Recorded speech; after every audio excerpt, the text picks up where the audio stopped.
be recording this learning community calls. We record all of them so we can post them up to Tobacco Free Colorado for you and have people that weren't able to attend. Good morning, everybody. I hope you're having a great day. I want to tell you that we're doing an icebreaker and introduction, so turn on those cameras and let's get started.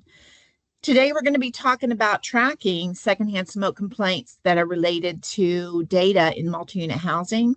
And we really are going to try to figure out what matters most in this work. So as we get started, let me just give you a little highlight before I give you the icebreaker question and the introduction. Some of you have flavor bans going on. I believe some of you are trying to get flavor bans passed. As part of a policy adoption, most often public health will be asked to give some type of data, information, tracking, prove your point, basically. This was very made aware to me during Denver's flavor ban when City Council, we got to see what they asked and what they considered to be important to them to make the decision in order to pass this ban on flavors. So as we move into ordinance and policy, we're also going to have these types of data sets to show our leaderships and our policymakers the need. Okay, so that's what we're going to talk about today. So our icebreaker question is this. I want you to introduce yourself. And I'd love to see your face because I deal with a lot of emails and I don't know who's what. Sometimes I don't even know your name because you just have a first initial and last name. So give me your name, give me your your local public health department that you work for. And if you're new, this is your first one, or you're new in this work, you've never done a complaint, please let us know so we can tell kind of where you are. And then the icebreaker question is, if you were in front of City Council trying to get them to enact a smoke-free multi-unit housing policy, what's the one data set you would like to have to present to them? Okay, so not a huge ask, and if you don't know, you don't know. You can say that. It's okay. You guys, these are learning community calls. We don't expect you to know everything in these. We're learning from these. And I know some of you guys also participated in Jim's cessation learning community call yesterday, maybe a little bit fatigued with these, so I appreciate you showing up today. We are going to have a couple breakout rooms, one breakout room for sure, and then open discussion, so just be prepared for that as well. But this is not about heavy work. It's about learning and exploring. Okay, so let's get started. I'm going to call out your name, and if you could just introduce yourself and follow with the prompts. And if you don't remember the prompt, I'll go ahead and put it in the chat. So, Bianca, can we start with you? Yeah, I'm happy to start us off. Good morning, everyone. Bianca Garcia. I'm with Denver Department of Public Health and Environment. So I oversee secondhand smoke and primarily in business settings. And then I support Guido, who's on our team, with the housing work. But a piece of data that I would want to present to council, oh man, I feel like it's tough because there's not a ton of data that we have around this work that's like maybe it hasn't been collected. And so I think I would just kind of want to paint the picture of like, this is what we're currently doing, and this is why it's not effective, to kind of help start the conversation for policy. So that's where my mind would go. Thank you, Bianca. Perfect. I don't know if I told you this. Yeah, this is being recorded. I told you. Okay, Bianca, thank you. Guido, would you go ahead, since Bianca already mentioned you, would you go ahead and introduce yourself? Yeah, of course. So Guido Canales, I'm also one of the other program analysts here in Denver, focusing on the secondhand smoke area. And I think what I would want to do, kind of piggybacking off of what Bianca said for City Council, would be showing a map of showing like clusters of cases that are happening in each of the council members' district, and kind of just able to paint that picture for them visually, so they can kind of see the extent to how many cases are being had and the problem that we're having. Thank you, Guido. Can you get your face a little more up in the camera so everybody can see your smiling, beautiful face? I know how your desk is set up. So. Thank you, Guido. Thanks for joining us. Donna, hi, good to have you here. Would you mind introducing yourself? Donna Viverette, she, her pronouns at Jefferson County Public Health. And this is again regarding smoke-free multi-unit housing, correct? Yes. Perfect. I would love to be able to show some kind of the trajectory of complaints and the severity of complaints somehow, especially among populations living in affordable housing, and even highlight the lack of, if there was some way, so I'm thinking magically, right? If there was some way to really highlight the response from property management companies or landlords, or the lack thereof, and how many folks who were complainants were really forced to leave their properties, I would probably really feel extraordinarily wonderful to be able to do that. But I also, it occurred to me that, whoopsie, sorry. Long time ago, when we were able to support a housing authority in going smoke free, we were able to do air monitoring, particulate monitoring in some of the properties that were enclosed, like where the, you enter into the building and the hallway to all the residences were open, or it was closed, so you could do particulate monitoring down the hallway. And having that data around pre and post policy implementation was really helpful to the company. So might be also useful for the council to see the impacts of a smoke-free policy. Yeah, sorry for going on. So it's a magical question. No, that's really good. And that's what we need to think of, though, right? To be creative, we need to think of these magical questions, because we have to figure out, how do we formulate that, take it from a dream into reality. So that's what we're talking about here, high impact data. And Kathy, would you like to go next? Hi, I'm Kathy Hoover. I'm the program manager at the Weld County Public Health Department. I don't know which piece of data. I didn't want to say one, and then everyone's like, "That already exists, you dummy." But no, it's okay. No, if it exists, that's great. It's an impactful data set. Well, I'm thinking I really want to know how many, kind of what the hierarchy of needs are for people. Not only like, are they willing to quit, or are they motivated, are they interested, but like, where at in your life is quitting placed? Do you need food? Do you need housing? Do you need all these things? No, I love that. That's perfect. Thank you, Kathy, and welcome to the day. Brittany, would you like to go? You started us off, so let's get you introduced. Yes, I'm trying to figure all my stuff out. I don't use Teams a lot. Oh, I'm sorry. I know That's okay. So my name is Brittany, and I work for the North East Colorado Health Department. And honestly, I don't know. Out here, it's a little harder. We take care of all 6 counties out in Northeast Colorado, and so it's a little different out this way. Absolutely understand. And hopefully you'll know more by the end of today and be able to kind of think more critically, because really this isn't about telling you what Denver does or what we think we need you to do. This is about you looking at your community and determining what's right for you. Every county is so different across Colorado. We have to lean on you to tell us, like, what does your county need, and what does your county, what would they support at this point? Thank you, Brittany. Welcome. Raya. Hi, everyone. Raya McIntyre. I'm the Smoke-Free Policy Specialist on the STEP team. And I have been very curious about, I'm imagining like mapping and like layering on the map, kind of like what Guido was talking about, but of how many of these exposures in multi-unit housing are happening amongst our priority populations. So I'm curious to have that very clearly visualized, because I think we might also find some interesting trends about where it's happening in the communities as well. Perfect. Thank you for joining us today, Brittany. Raya. I was reading Brittany's name and saying yours. Samantha, would you like to introduce yourself? Samantha B. Hi, Can everyone hear me? Yes. Okay. Samantha, I'm with La Plata County Public Health.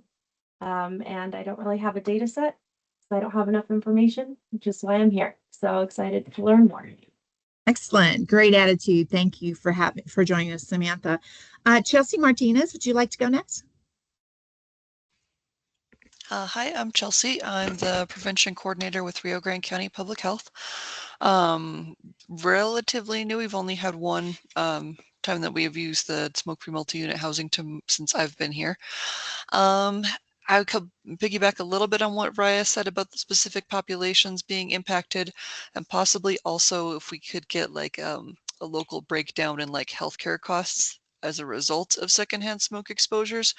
I mean, I know city councils don't have a lot of sway on that, but I think that having those numbers are kind of would be good to have in your pocket.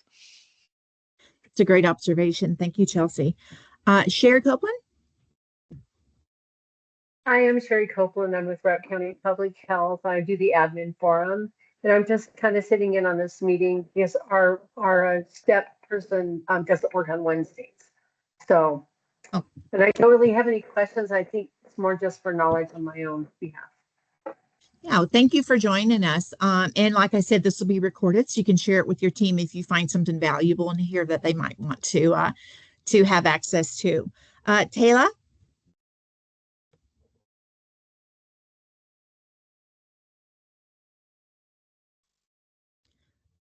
Sorry, issues with the camera.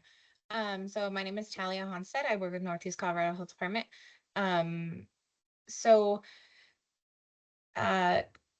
I guess data, we don't really have anything like to share. Multi-unit housing is pretty new to us, so just whatever information we can get today is, I guess, what we'll share. Perfect. Thank you for joining us. Yes, thank you. Yeah. And then I'm going to butcher this name. I'm sorry. I'm really bad with this. Raya, what is that? Ivaness needs Ryan. Yeah. Tell me. No problem. It's Ivelisse Nieves, Ryan. Ivelisse. I should let Bianca done that one. She's laughing at me. No problem. So I am from El Paso County Public Health. I'm the lead policy and prevention specialist here. So I kind of lead a team of 4 other policy and prevention specialists. And I'm really trying to learn a lot about the school area because we have somebody who's going to be coming into the school area and I want to be able to correctly train them and help them. And then I think with the school area, when I'm thinking about like a city council meeting, I wish you could use more just that qualitative data rather than quantitative because I think it's most impactful. So I don't know if you can like pull quotes from complaints and like the impact of it, and even having a complainant there who can speak on the experience would be awesome. But yeah, that's kind of where my thought was. I love that community engagement, community involvement to get it to talk about the real impact. And as we know, qualitative data is our bulk of data. So we do have to figure out how do we transfer that into visuals, right? How do we tell the story with that qualitative data instead of just saying it's really bad? Like, how do we show how bad it is? Thank you for joining us today. Is this your first learning community call? I think I've done these before in this area, but it's been a while. Okay, perfect. Didn't mean to put you on the spot. Luna, would you like to go next?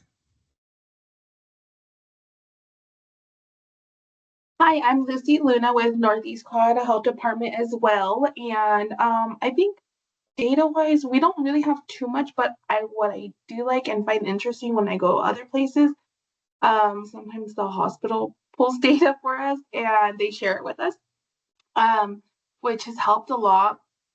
But kind of like, I know somebody else said this and it kind of took the words out of my mouth when they said it, but relate the health issues and like how multi-unit housing kind of ties into that. I think that's very important out here because we don't have so much housing, and we had talked about that in previous meetings with hospital. They were kind of doing like engagement teams with like the community and stuff like that. And I know that conversation has been brought up a lot, but kind of correlated with like incomes, where everybody's coming from. Is it for a job? How are they getting here? Because we're small communities, but a lot of small communities. So some data along those lines would be helpful, but I know a lot of people don't have the data for it, or they're not taking it, like maybe somewhere in between there.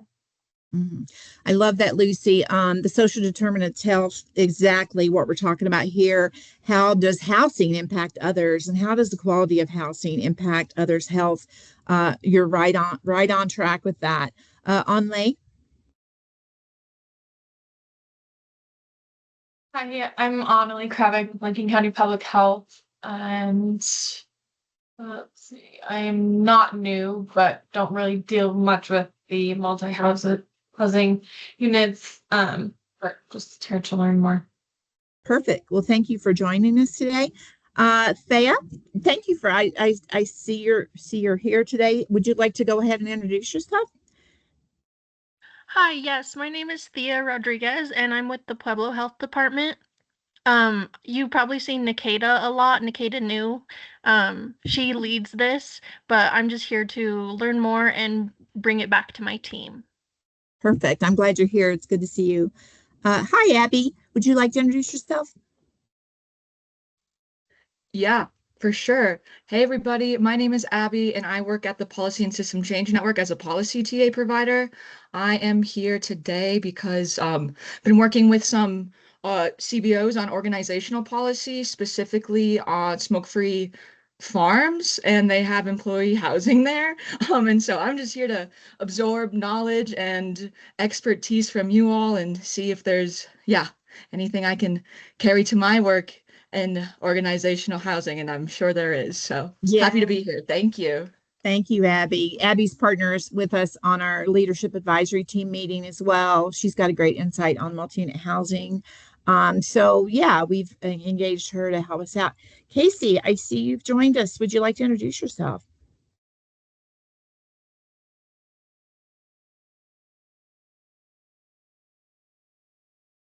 Sorry, I apologize. Could not get my microphone unmuted. Hello, my name is Casey Pierce. My pronouns are she, they. I work at the Boulder County Public Health Department and am the program manager for the tobacco team here. I think for me, I would piggyback on Kathy's response to like what is actually needed. So really being able to bring like polling data or information of like how many parents are supportive of this in the community, or local pediatricians or health officials and fire chiefs and things like that. So hearing being able to bring other community voices, and then also being able to have like polling data of why is this stuff important to our community? Because I do think that city councils, they're just a lot of times about what do the people want? What are the politics of it? I love it. And thank you for joining us today. And then we have Brianna from Northeast.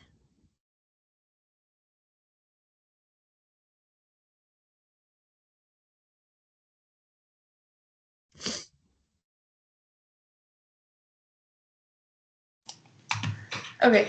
Hi, I'm Bree. I'm still pretty new, so I'm just kind of learning and trying to gather as much information as I can. But I work with Brittany and Lucy, and they've been honestly helping me as much as they can, and they've been trying to pass on all the information that they can to me. Perfect. Welcome. I'm glad. We want all new learners. And did I miss anyone? Chime in if I did. Good. All right.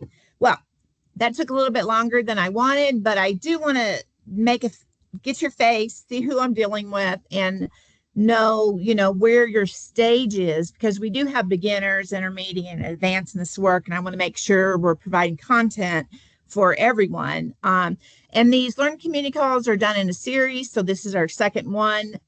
Y'all mentioned mapping a little bit. Please do not miss the next Learning Community Call in February, where Denver shares their mapping process.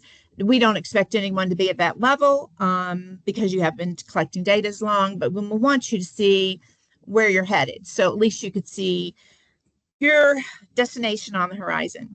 So because I like to ramble a lot, I prepared a presentation to keep me on track. So I'm going to go share a little bit of that before we get started with our breakout room. Let's do this. Okay, let me get this pulled up.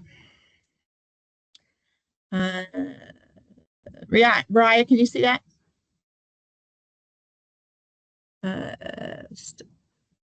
No. Yes, you can. Okay.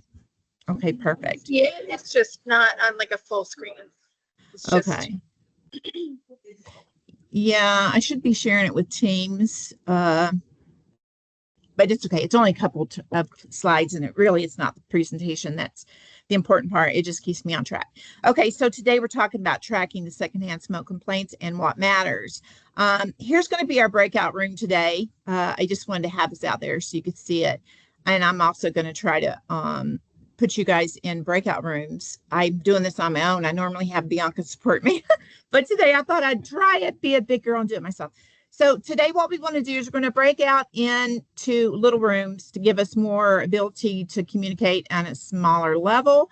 We're going to identify data elements that you would like to have to track in your secondhand smoke complaint response. So some examples of that are just complaint information, property type, like the setting, HOA, is it public housing? So you want to do the type, who referred that complaint, where did the complaint come from, dates or timelines, the housing provider contact attempts and engagement, enforcement steps taken, mediation participation, outcome status. So we want to come up with this is 8 to 12. I'd be happy with 6 to 10 data sets that you think, even as a beginner, if you started, what would you like to show for I'm gonna stop sharing that. I'm sorry. What would you like to show and collect in the beginning? So we'll do let me stop sharing that. We'll do 6 to 10 data sets. Some of the things that were mentioned might be good. Talk it out. Talk about your community and what might be appropriate for your community. We're going to take about 5 minutes in this, and I'm going to kind of move around and be there to troubleshoot. I don't know. I'm just going to randomly do this. So you'll just end up in whatever room you end up in. May the force be with you. Does anybody have any questions before we leave? Is that clear? I'll put the prompt in the chat after I break it. Donna? Do you want us to take notes or have someone take notes? Thank you, Donna. Yes, if you could assign a person in charge, look at public health expert there. I was like, yes, assign a leader, take notes, and then that leader will share out, or you can choose another person to share out if the leader doesn't feel like doing that. So a scribe and a talker. All right, here we go.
right.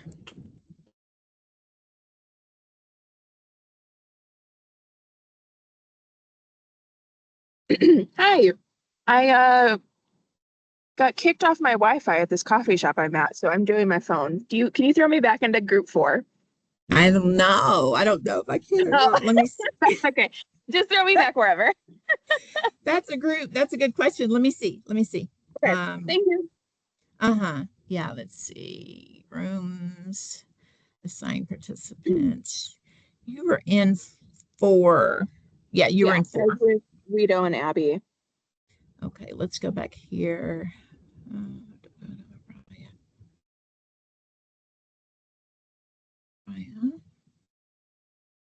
If not, that's okay. Let me see. I should be able to. You're still there, huh? Manually sign each person. Okay, I don't want to do that. I want to send you back.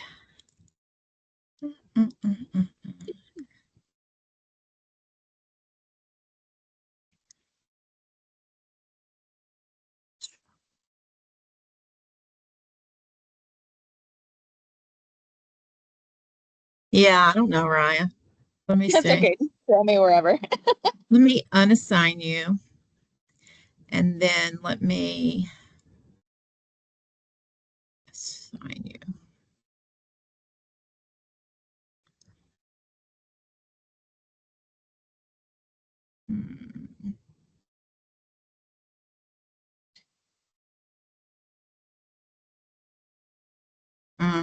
I don't know. I'm sorry. Let me get the prompt in the chat. Casey asked for it. You're totally fine. Yeah. And I can hang out too, because I know you wanted to jump around into groups, so I don't want you to waste your time on figuring this out. So sorry. Well, now I know something you're totally fine. I know something I need to learn for next time. I just try not to lean on my staff too much. I mean, my coworkers too much to do all the hard work. I'm trying to learn it on my own, but this technology is going to be, my challenge. Okay, let me pop around to other rooms. If I find Bianca, I'll ask her about assigning you. Okay, perfect. I'll be here. Okay. Bye. Let's go back to 3.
Hey, I popped into Bianca's room and she's basically doing a PowerPoint presentation for them. I told her, I go, don't say anything. Stop. Don't say anything about the mapping. You're really going to be impressed in February. I'm just telling you that when you see, she just showed us to the other day and I almost cried because it's just been, we've been working, it's been thought, Teddy and I thought that 7 years ago we wanted to do this. And I love that people mentioned that health data from the hospitals as well, because, Denver Health did that. They did a whole cost savings on smoke-free policy and how much money they saved. So that would be great to share with those counties. Let me pop into one and just see what's going on. Okay.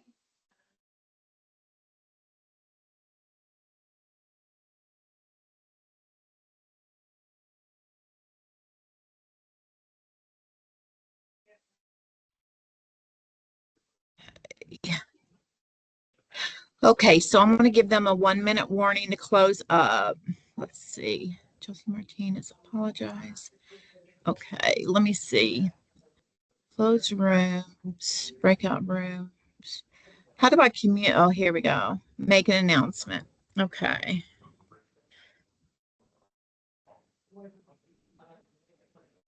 Please gather.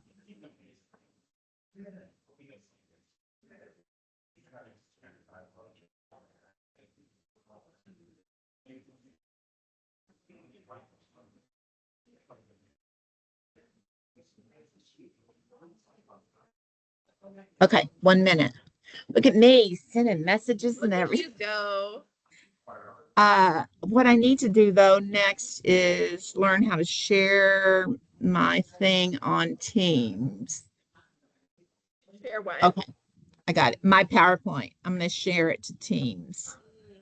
So what I did with the performance measures is just put them on slides. I only did a few. So when we go back, and I think we'll have just an open conversation because I don't know if we have time to go back to rooms, and we'll just talk about how does your data sets line up with the performance measures. So what I'll have them do is take their data sets and identify where that might fit in to a performance measures. Like, is this I kind of did them in categories. Yeah. And Remind me, then are you going to clearly explain the difference between a performance measure and a data set? yes. Okay. Well, yes. Okay. Because I think do you- that could lead to a lot of confusion if we don't Okay.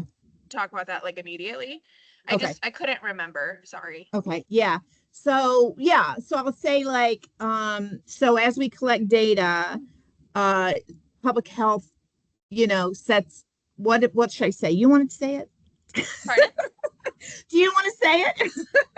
Oh, just that like we collect data and that's what our data measure is, but then the performance the performance measure is Tells us how we're like doing. helping build the story. Like it's Yeah. helping us figure out what the data can be used for. Okay. Does that Yeah. fit with So what you're trying to say? Yeah. No. That's right. That's good. Yeah. Okay. Let me close the rooms. Yeah, I'm happy to say something, Becky, if you would like me to. Okay. Whatever, Okay. whatever you need. Okay. Great. Oh, my volume was off, but it seemed Hi, like Veronica. things ended before I arrived. Well, you're good to jump in where you joined us, Veronica. Okay, everybody's popping back in. Close. Okay, I think we have everybody back. All right. All right. Let's go ahead and share out. We have 4 rooms. Let's start with room 4. Let's talk about some of the data sets you guys thought were something you may track for your secondhand smoke complaints. Peggy, can you tell us who were in which, like maybe name a person that was in the room? Because I don't think I actually looked at the room that we were in. Sure. Guido was in room 4. Yep. Who was your spokesperson, Guido? It is me. Okay. Yeah, some of the things that we went ahead and identified that we took from the list. One of the things that we identified that was not on the list was if the property had a smoke-free policy. So that was one of the things that we identified, like, oh, that would be a really huge thing to know. And here in Denver, we have a person who kind of gathers that and stuff like that, but in smaller counties, we thought that was a huge resource in order to go ahead and identify it. We also thought it was really important to see if it was a HOA apartment, if it was condos, if it was privately owned. We thought that was really important. And then some of the other data sets that we were looking at was trying to get some demographics and kind of see if the area was low income or if they had any disparities and stuff like that, just to be more intentional when we do reach out to them to offer them some services. And then the last one that we talked about is also kind of just using Google as our best friend and seeing the street view and trying to identify the unit and seeing if it could be a CCIA complaint or if it could be a person to person, a neighbor, a balcony. So kind of using all of the stuff to our advantage. Perfect, Guido. That I saw room 4 was a little more advanced, so let me just do some clarification here on the CCIA. There is confusion. How does the Colorado Clean and Door apply to housing? So it does apply to common areas, mailboxes, hallways, entryway. There are perimeter requirements, but it's minimal. I do want to just kind of plug the policy team is having a robust learning community call on Clean and Door Act complaints enforcement in December. So I would tell you that learning community call is going to be perfect for those who get confused between Clean and Door Act complaint and a housing complaint. Thank you, Guido, for your work on that. Room 3 was Casey and Taylor's room, and I know you all were late getting the prompt. Sorry about that, but do you want to share out kind of what you discussed or what you guys came up with? Yeah, I can. So I think it was interesting in our team because Talia is in a community where they might have received one complaint in like multiple years. And I think that's based on like cultural and like political and like lots of different things there. And then Sherry had expressed that they don't have, it sounds like they didn't track those things yet. And so on our end, I think for us is something I think that's important to note is that it feels like every few months we come up with something different that we're like, oh, we should be tracking this too. I feel like it's like a living document in so many different ways. Like you find something that you should have added long ago. And so I think that was the bigger piece of our conversation. But like Guido had said, I think that like tracking of like the neighborhoods that it's in or the individuals who are complaining or having a complaint or how many times, like that's something I think that's important is like how many times you're receiving a complaint from a specific person or a specific location. So if this person's been having complaint after complaint for like 2 years, that like is something that should be focused on is like, is there an issue at this specific location? I love all that. I've even put a disclaimer on the thing I'm going to talk about next with your performance measures, and it said this is ever changing. Please look at the updated date on this to see if this is the most recent, because these things do change, and that's kind of what we're going to when we go into performance measures and KPIs is like, how do we collect the data to tell the story moving forward, right? And how do we take what we have and also advance it, like, are we collecting things that aren't important? Let's stop doing that because this seems more important. So I love that, just refining that process over time, and yes, it should change and it should grow as your program advances. Let's do room 2. I looked in on them and they were seriously, I thought, let me just let you all finish this for us. But Kathy, Hoover, Samantha, Bianca, who from your group is your spokesperson? Oh, I'm happy to be the spokesperson.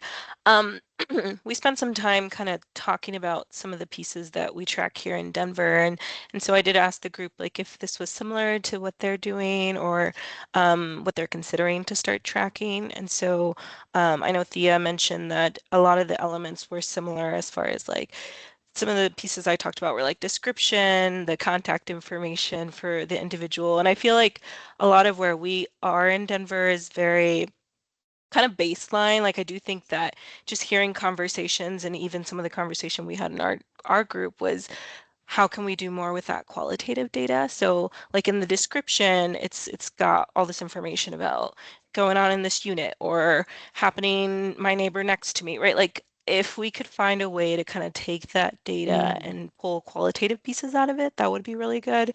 I really appreciated the comment earlier too about housing provider reactions. We do track kind of like in the comments as far as resolution goes, like how the case was resolved. So like in our software where we enter this information, it's pretty straightforward. Like it's just categorized as one type of resolution, but we provide comments. So like, is there a way for those comments to be qualitatively analyzed, right? To see, okay, this was resolved in this way, but what exactly was done with the housing provider? So that was something we talked about too.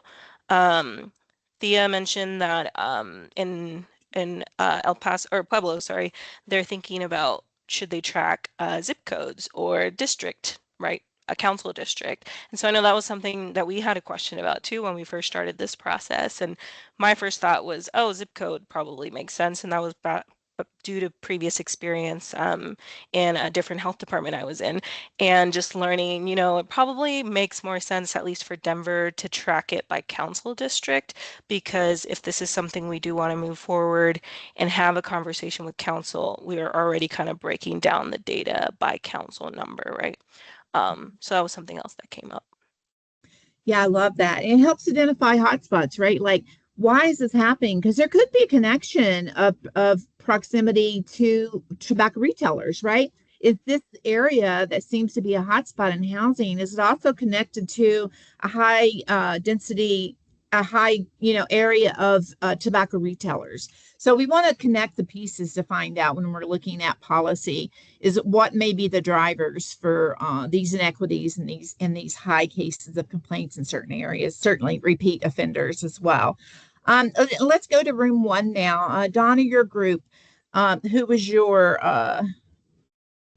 property management companies, exactly. Who was your scribe? Me. I figured. Well, only because I asked the question. It's like, otherwise we wouldn't have taken notes, but it was good to take notes. Yeah, love it. We talked about the importance of and the sensitivities around getting as many demographic details as possible and doing so as responsibly as possible. Like for me, there's always a value in finding out if the complainant or the person suffering is a person who might be able to be I may identify as a person who is disabled, or the degree of their health impacts are such that they could, leverage the benefits of the Fair Housing Act and a reasonable accommodation.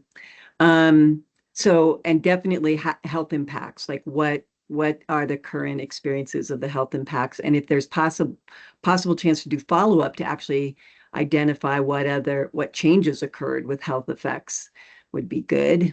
We talked about location, so all the details about the property that you can get at whatever level is helpful, including the granular, unit number, or zip code is certainly great, and name of the property, whether there's a policy in place or not. Let me see if there's something we came up with that hasn't been mentioned. Oh, we talked about what's been done so far, like with the complainant, what steps has the complainant already taken? And maybe the response from the property manager or landlord so far. We talked about actions that we take, what recommendations, information, or actions we take, and then what are the outcomes of those. Am I missing anything? And then the details about the property management company or owner, including if there was an HOA. I'm so glad that got mentioned, because it's important to know that it changes how we approach things oftentimes. I think those were the biggies, but remember, if I missed something, let me know. Team. Well, there are no set data sets, so what you had is what you need. So what I'd hope to move into, but I did have Sarah join us from the mediator, so I want to give her time to share her program because I think it's very valuable, and maybe she's going to share, Donna, a complaint, I think some resolution that we have, and just a new way of thinking about mediation as a resolution. So I do want to give her time for that. But what I'm putting into the chat, guys, is, thanks to Pueblo, Nikita, she's a superstar. She started very early and asked me if I could give her some KPIs or performance measures. So, as Casey talked about these things changing over time, the only way we know to add different data sets to our collection is when we're working towards something, right? So almost all public health departments have some sort of performance measure or key informants, what's KPIs, key information, what I always just say KIPs. Anyway, so these the performance measures that we kind of give us a goal to work toward, and it keeps us focused on what we're doing as well. So these KPIs or performance measures are in the chat. These are not for you to have. These are to help you guide your work. These are not expectations for you to have. It just helps you say, like, hey, if I am going to evaluate, I'm going to be tracking like settings, where this comes in. What does that mean for you? How do you track that, and what are your goals for that? So it goes more deep into that. I'm happy to jump on key performance indicators. Thank you, Casey. I know I have to have these managers tell me what those things are because I'm just a worker. So these things will help you guide. It also helps you tell your story to leadership, like what we've done, what we plan to do, and how we're achieving it. But I want to take this last 10 minutes of our meeting to talk about mediation. Sarah, I think Sarah is on screen now. I'm going to have her introduce herself, but I just want to tell you, most of you have received an email from our Find Solutions mediators that have said we have funding for mediation. If you know the enforcement strategy that we promote in step 4, we say mediation. This is a good opportunity for mediation. We feel like mediation is also available at any stage of this. It just helps. It's this neutral party that helps kind of answer the questions that we need, and helps us really resolve the issue. And please know that resolving the issue doesn't always mean a positive outcome. Resolving the issue just means you've taken it as far as you can, right? You have your process set up. Once you go through that process, you've exhausted all your resources and all the actions that you typically take that are associated with your process, then we want to close the case.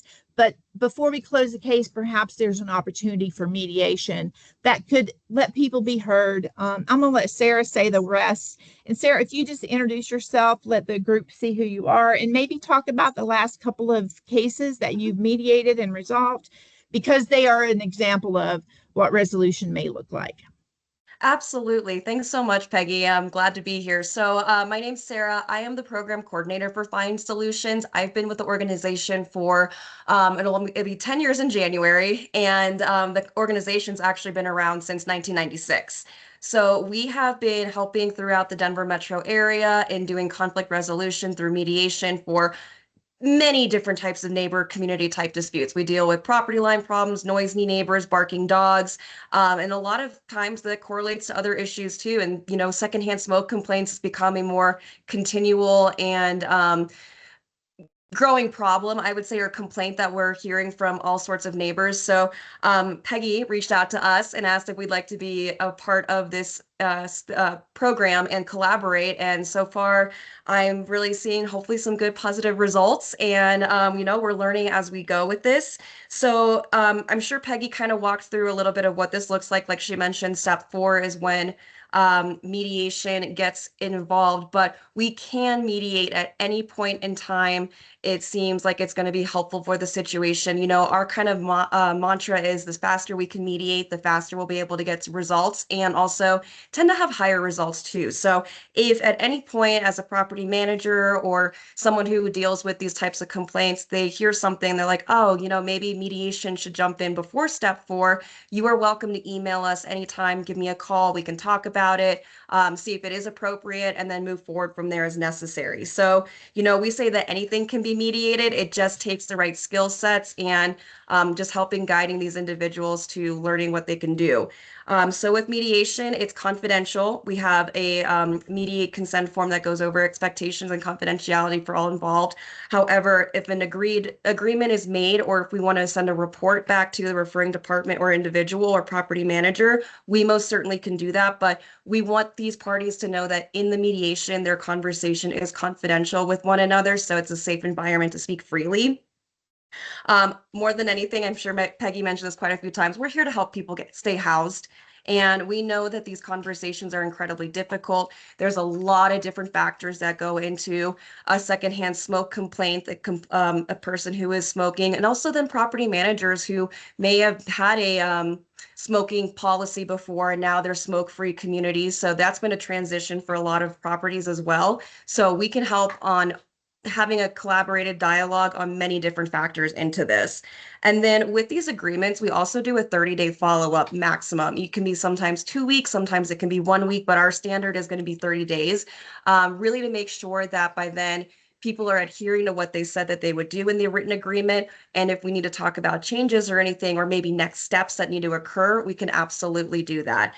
So with these agreements, they're self-determined. People get to make decisions that, of course, don't contradict policies that are in place, but it's a way to help people work together and, again, keep people housed, help people learn how to communicate with one another.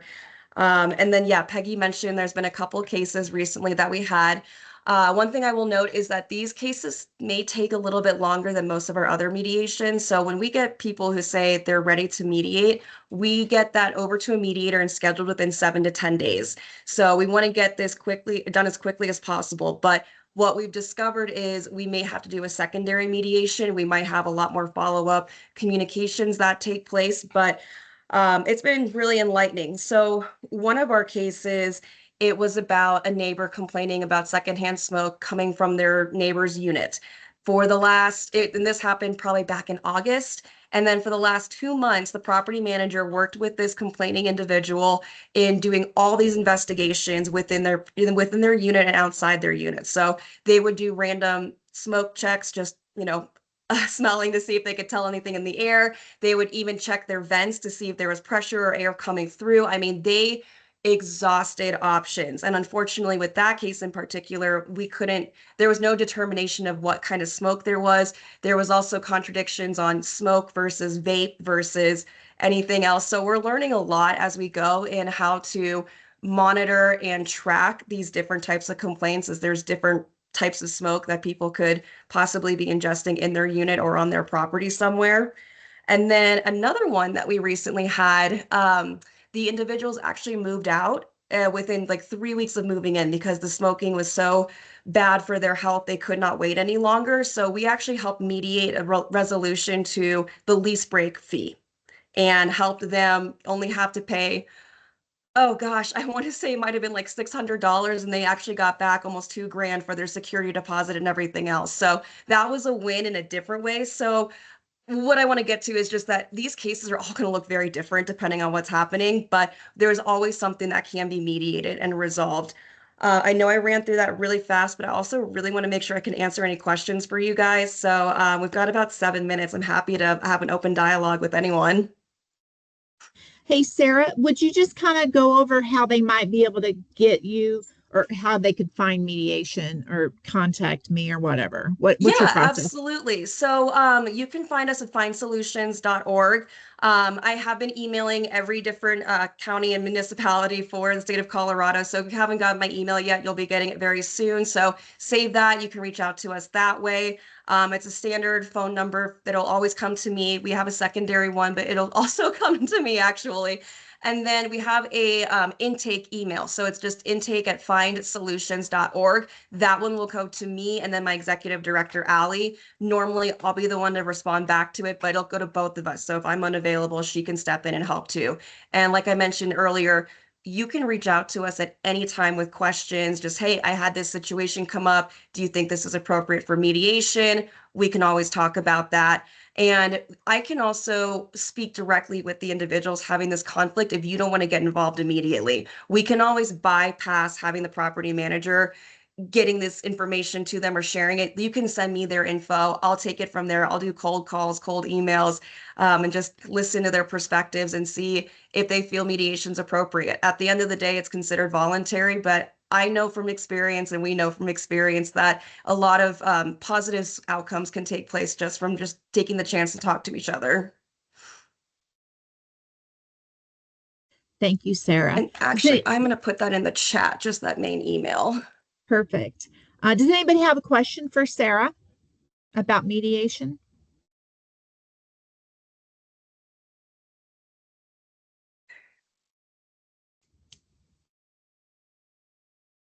All right. Thank you, Sarah. Now this funding goes through the end of this grant cycle. So July, this won't be available after July. So take advantage of this now if it's something that you feel like you or one of your complaints need. It really can just open it conversation for those housing providers who refuse to talk to you. We can actually offer the mediation for them just to have the conversation, if you will. So there may be different levels of mediation going on here, but Sarah can certainly fix that and do that for you. We don't have to figure it out ourselves. So just in closing, I want to say these performance measures that I've given you.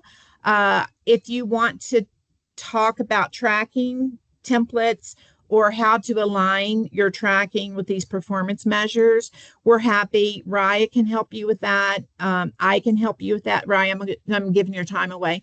But we're both happy. If you have new employees that are coming on and you need to get them onboarded, I have developed a really good onboard plan. We have all of our learning community calls are recorded, so I can send you a packet to get them updated if you need to. Donna, you have a question? Oh, I was just going to verify. I was probably thinking magically again. Sarah's mediation is limited to housing, correct? Not to other Clean Indoor Air Act complaints where there's some dispute or something that's not in a housing facility. Yeah, it's being paid for by the TA grant. So, well, yeah. I highly recommend you guys actually talking with Sarah also about perhaps, I was going to say, depending on where you're located, we have multiple different contracts. So if it's something where it's a neighbor complaining about another neighbor, and if it's Denver County, Adams County, Inglewood, there's quite a few of them. We could actually have that within our other contract, and then it could still be a pro bono mediation. So yeah, just reach out to me and we can always try to navigate ways to make that work. Perfect. Okay, so again, please attend the Policy Learning Community Call in December with Jenna Chan. She's going to go over the Clean Indoor Air Act and connect these pieces together. I'll be jumping on there to answer any questions in case anything comes up. Please, when the February 3rd Learning Community Call invitation comes out, take advantage of that. Bianca and Guido will be sharing their mapping process, which kind of connects all this stuff together and lets you see how data collected turns into the story you're telling, right? So with that being said, does anyone have any? I just want to thank everyone for your participation today. It was fun to get to know all of you and see you and offer you an opportunity to work with one another as well. I wish these calls were longer, but we will have a nice training next year where we can dig deep into all this stuff. So does anyone have any questions or comments before we let you have your day back? Thanks, Casey. All right, guys. Well, have a happy holiday, and we'll see you in February, if not before. Call me if you need me.